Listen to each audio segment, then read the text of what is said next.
एक तास 1 मिनिट आणि 1 सेकंद आणि दापोलीकरांसह रत्नागिरीकरांनी रचला एक सुवर्ण इतिहास।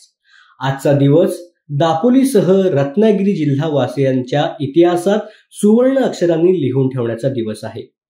शिवकालीन शस्त्र परंपरेमधील युद्ध कौशल्य सरावाचे प्रमुख शस्त्र राहिलेल्या लाठीकाठीचा आता भारतीय क्रीडा प्रकारात समावेश होऊ लागलाय आणि याच क्रीडा प्रकाराच्या सहाय्याने रत्नागिरीकरांनी आणि दापोलीकरांनी इतिहास रचल्याचं पाहायला मिळतंय।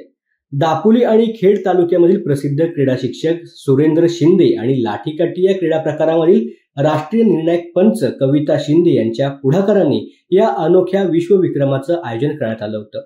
सर्वाधिक वेळ लाठीकाठी फिरवण्याचा हा विश्वविक्रम कोकण विभागामधील सर्वच वयोगटामधील 75 खेळाडूंनी एकत्र येऊन पूर्ण केलाय।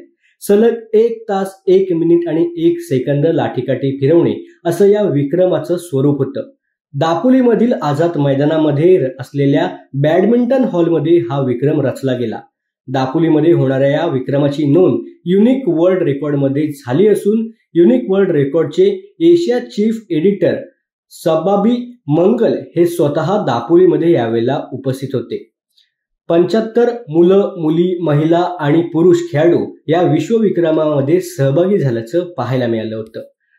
पद्मश्री दादा इदाते, नगराध्यक्षा ममता मोरे, निवेदिता प्रतिष्ठानचे अध्यक्ष प्रशांत परांजपे आणि युनिक वर्ल्ड रेकॉर्डचे चीफ एडिटर सब्बाई मंगल हे देखील प्रमुख उपस्थिती म्हणून या ठिकाणी उपस्थित होते। 1 तास 1 मिनिट 1 सेकंद लाठीकाठी फिरवून हा वेगळाच विश्वविक्रम निर्माण केल्याबद्दल दापोलीकरांकडून सर्वच खेळाडूंचं आता कौतुक केलं जात आहे।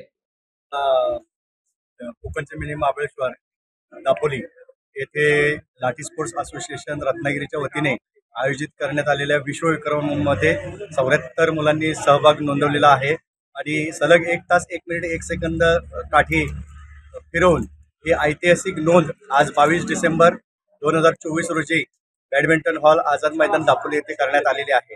या कार्यक्रमामध्ये संपूर्ण कोकणातील विद्यार्थ्यांनी सहभाग नोंदवलेला होता। पालघर ते सावंतवाडी या पट्ट्यातील सर्व मुलं होती।